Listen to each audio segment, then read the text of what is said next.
Hi, so welcome to this gouache tutorial. We're going to be painting a heron, but first of all we have to draw it in. So I went birdwatching at Merkinch Local Nature Reserve in Inverness, and I got a picture of this heron skulking in the reeds. I've digitized it and added it to my screen, and what I'm doing now is I've tried to make the photograph match the size of the paper that I'm drawing on, and that means I can do a comparison size for size, and this is called a sight size, where I can try and make marks to correspond with those that I see in my reference photo and just transfer them across. You'll notice I'm using a mechanical pencil. This is by Faber-Castell. It's a 0.5 mechanical pencil with 2B leads, and I'm working on the A5 Seawhites of Brighton watercolour sketch pad, and my mark making is very light at the moment, and this is so that I can afford to change my mind and make alterations. Also, what I'm trying to do in blocking in the shape is I'm drawing straight lines to show the kind of tangents that define the shape of the heron. There are some lovely curves and some lovely wavy lines in the heron, but at this moment what I'm trying to do is use these straight line tangents to delineate the the rough shape of the heron on the page. And using this sight size method, I think I've positioned the heron fairly well. I'm not that concerned that the drawing is an accurate copy of the reference photo. If I wanted that, I could have scanned it, I could have traced it, I could have projected it. But really what I want to do is just enjoy responding to the reference photo, and also reminding myself by way of a souvenir of the fun that I had actually birdwatching. So I'm making some light marks there for the cascade of the bib from the chest, and now that I've blocked the area in, I'm secure that the contours are more or less correct. I can go in with much firmer mark making because I'm sure of the positioning, and I can make my lines more definite, more strong, knowing that I feel that they're correct. You saw a little diagonal going in there. That was me just making a separation between the water and the bank behind the heron where the reeds are. And now just detailing specifically the front of the forehead and the beak in particular. I want to get that correct, but I feel fairly sure that the angle is correct. But now I'm strengthening those lines and trying to make sure that I've got a good strong shape there. But I can do this because my mapping in has been sort of fairly accurate. And again, just mapping out where the smaller details are.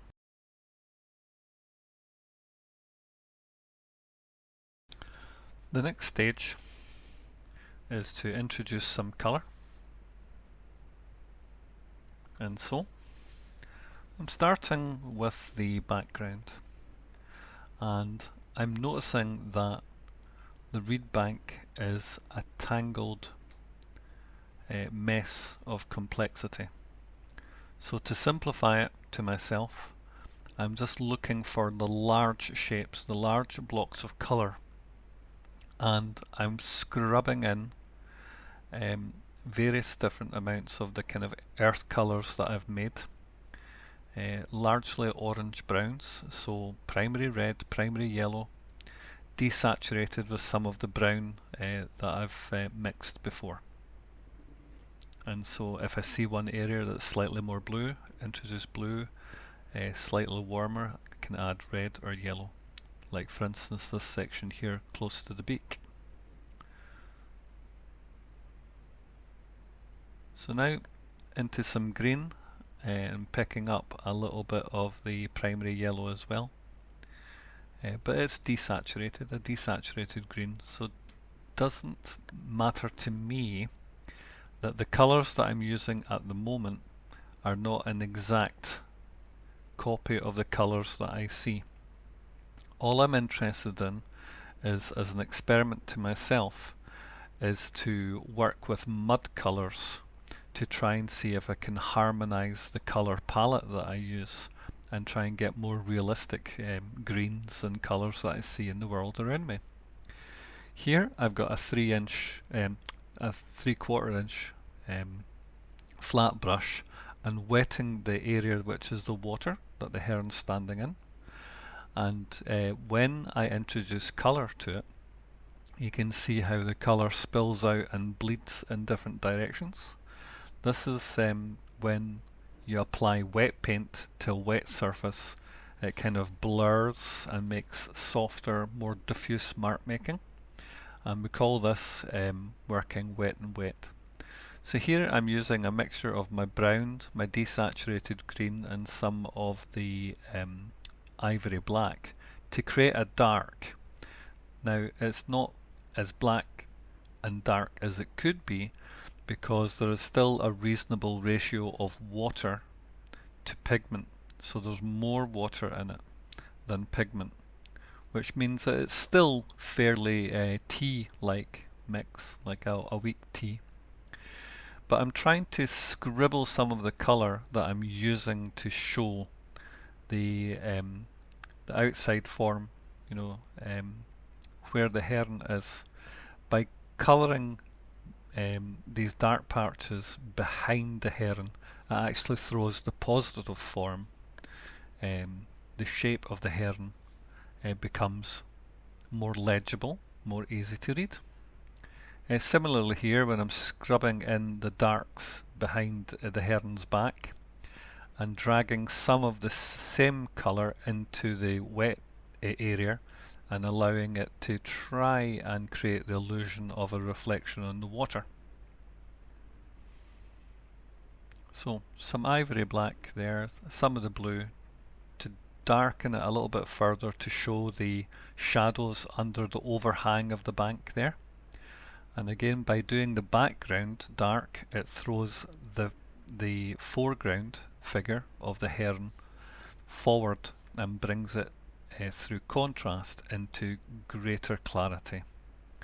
So I've brought in a little bit more red, primary red, into the black to create that very soft reddish colour, a kind of purple that's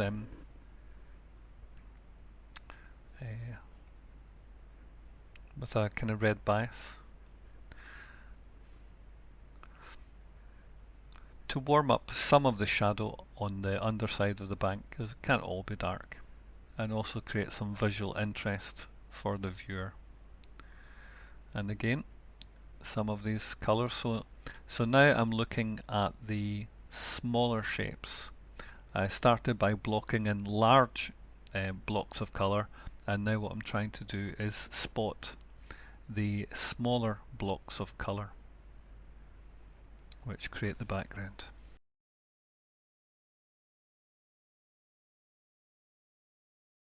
So now we're into part 3, and we've gone from blocking in large background shapes to smaller background shapes, and now we're paying attention to the heron itself. So I'm using black here. It's ivory black, which is in the Winsor and Newton primary set.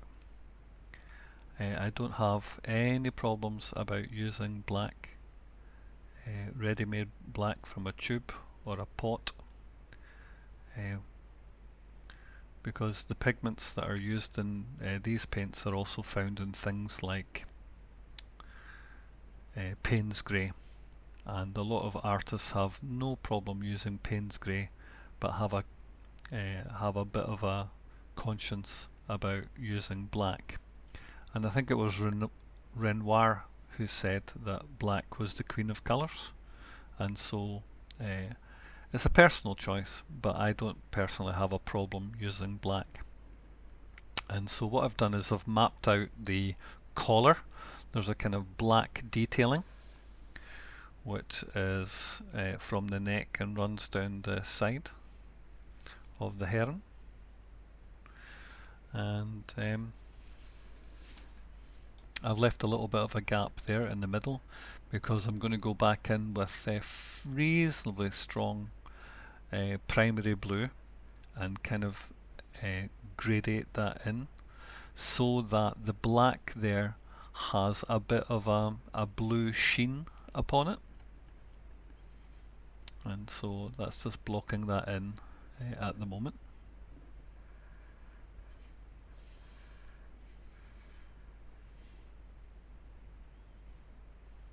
And so picking up a little bit more of that pigment that's needed to draw in the eyebrow detail and shade around the eye. And that's one of the things that makes the heron quite attractive, is the pattern that's on it. While it's largely sort of greys and blacks and whites, and these are kind of subdued colours, it's the patterning on the heron which makes it quite attractive to draw and paint. So now taking some of that darkened mix, soften with a little bit of green to shade the area over the bird's right wing where it casts a shadow to the underside of the belly, and that brings the bib, this kind of beard detailing on the heron, it throws it into relief and makes it more apparent.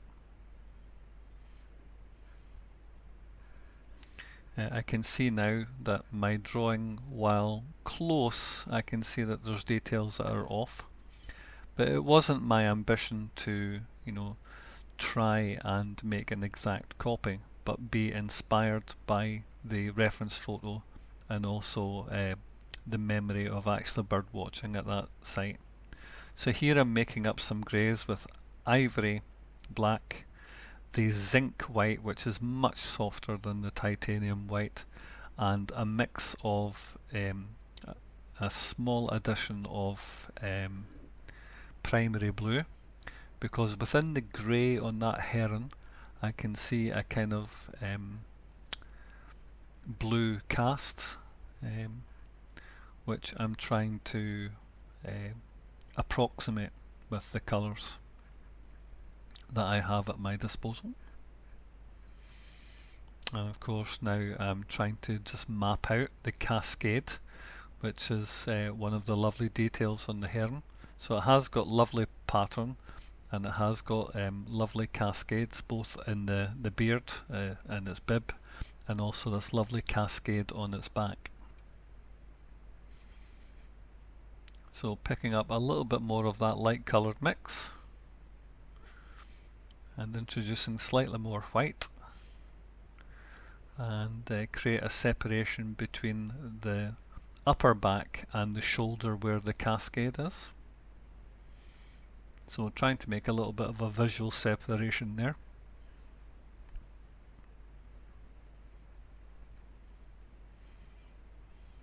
And just gently transitioning that pigment down. So this mix here is still quite a high ratio of water to pigment, but it's closer to a milky consistency with the zinc white making it slightly more opaque. And I found that the grey on the back. So we continued with the heron, blocking in the greys over the back, down the cascade, And now what we're trying to do is strengthen the background colours and get them closer to the values that we're looking for. So I'm attending to the area underneath the chin and around the breast area, and trying to create a much darker shadow in the overhang of the reeds.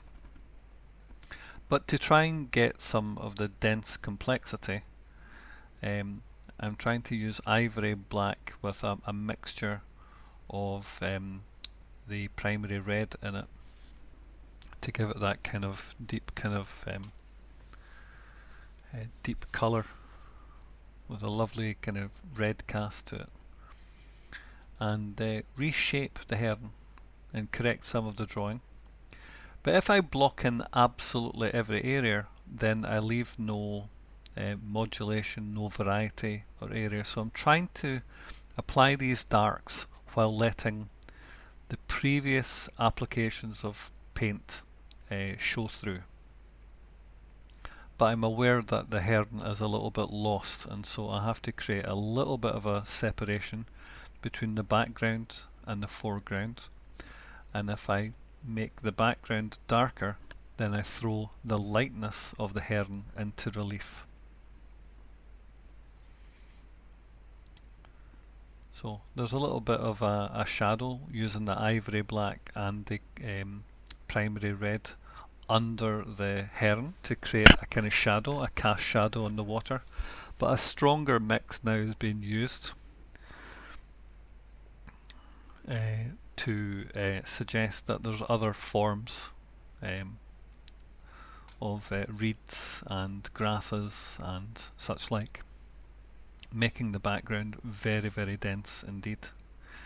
But as before, even within the darks, I'm trying to create variety within it, pulling in some reds, some yellows and things to create a variety of different tints and tones, values,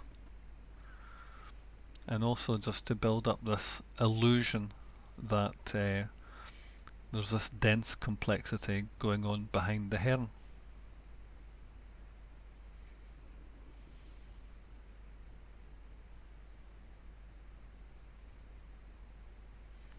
But again, I'm looking at my reference photo and I'm trying to see where patches of dark are, and trying to go from blocking in large shapes to medium blocks of colour to smaller blocks of colour, and that way, you know, try and get closer and closer to the reference photo.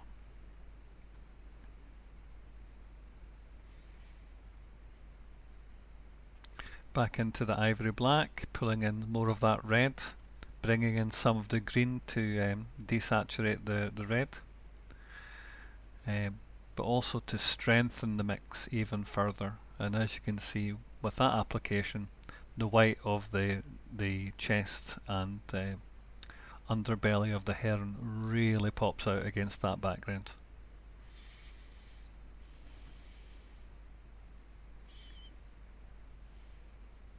And of course this helps us to show where the water margin is, and also with it being so dark and with it being a much drier mix of paint, it allows me to correct the drawing a little bit more. So I can obfuscate or obscure or obliterate any portions which previously, you know, that's slightly out, so I can still continue correcting my image and getting it closer to what I'm looking for. So some of my yellow mix in there with some of the mud colour to create a little a dark patch in the corner. Much more yellow. I was trying to approximate a yellow ochre using primary yellow, primary red, and bringing in some of the brown that I'd made from the mud colours. And instead of blocking in patches of colour now, I'm trying to suggest with my mark making the growth of reeds and stems and grasses So now if I wet this area with my 3/4 inch flat brush, I can hopefully activate some of the water on the margin, but also bring in some fairly strong mark making here.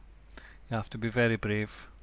Down and across, almost like a little hash mark, I've found is a very convenient way to try and suggest the glassiness of reflection on water. So down, down, cross, cross is a very good way to work across a surface for a very simplistic water. Bring in some of the zinc white into the yellow mix, which I tried to approximate yellow ochre with. So now I'm trying to make a lighter mix to try and show lighter stems and lighter blades of these grasses and reeds on top of the dark colours that I've gone before. Because with gouache you can work light on dark. But all the time I'm trying to break up the large shapes into smaller shapes, getting closer and closer to approximating the final forms that I'm looking for, the final shapes that I'm looking for. And this is partly due to the fact that when I tackled this subject I began from a little sketch rather than using any of the kind of transfer techniques which are available to us to try and get an accurate representation of the heron and also some of the key features of the grass and the water that we could have. We could have blocked out areas using masking fluid to protect some light areas and then revealed them later on, but I made a decision to paint light over dark, and now with my yellow mix slightly greened, I'm trying to bring in some grasses.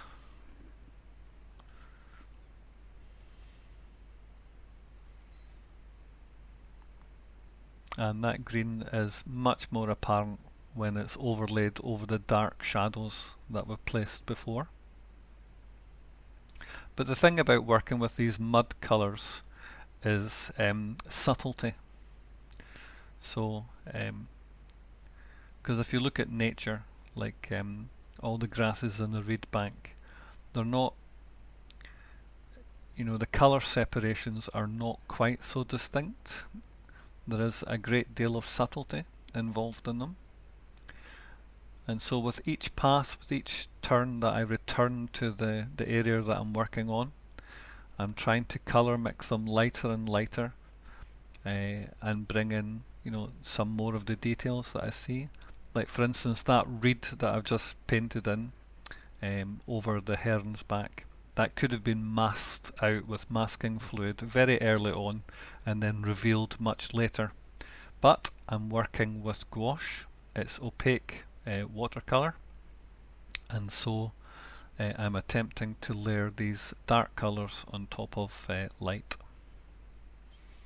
And light colours, my light colours on top of dark.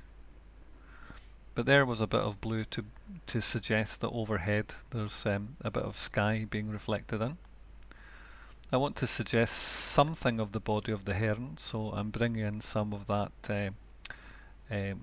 zinc white mixed with the ivory black and primary red to give a very soft lilac colour.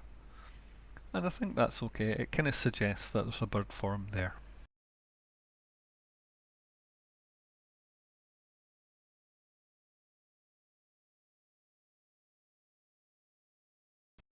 So now I've taken some Faber-Castell Polychromos pencils, and what I'm trying to do is, now that the gouache paint has dried, I'm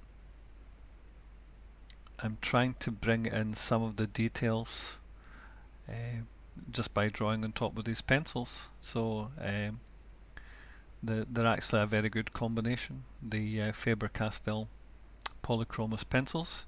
Here I'm using their white, And I noticed that on the cascade I couldn't quite get the strength of white that I was looking for to lighten the grey to create the suggestion of the cascade that was going down the heron's back, and so the pencil is supplying that want. So perhaps I would prefer in the Winsor and Newton primary set for there to be a titanium white to go along with a zinc white.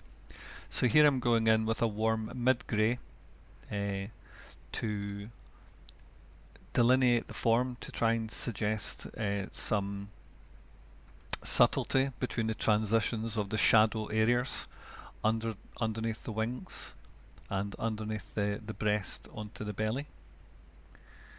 Here is a darker mid-grey, and I'm using that to show the shadow under the cascade, because these very elongated feathers themselves cast a little shadow, and so the dark of this dark grey is needed to throw the lightness of the white into contrast again, but also still done in a fairly subtle way.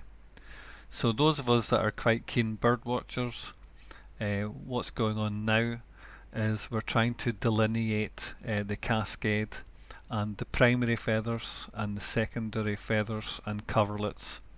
So while these were indicated in when we were blocking in the areas of grey on the heron, they now need to be delineated even more precisely. And those secondary coverlets will be sharpened when I go in later to paint in the primary flying feathers with the dark. So again, just adjusting the values. At this moment I was actually aware that I was eradicating much of the white, the areas that were missed before, so trying to soften down that effect. But I've got a sense that you know, this work is coming to a close.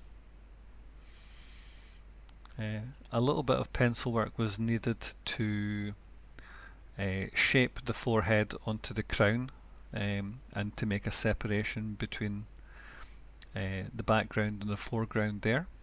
And this grey colour was also good to separate the bills by drawing that line which separates the upper and lower mandibles, and also corrects a little piece that I saw, like an unwanted patch of white where the bill is. Again, to strengthen the colours, but also because these pencils can be sharpened to a very fine point, and I am actually only working on A5 size, then these pencils, the kind of light orange and the white to show the highlight, are very good for getting into these small spaces and help us do any corrections that are needed. The legs also need a little touch of orange, not too much. I was aware that I didn't want to go in too strong there, and that's that. So the next stage is to seal and kind of varnish the work so that it's waterproof. So here I'm using Dorland's wax medium, cold wax medium, to seal the work. Just a small amount of wax on the fingertip, touch it onto the surface, and then small circular movements, and you'll feel the rough of the paper turn smooth under your touch.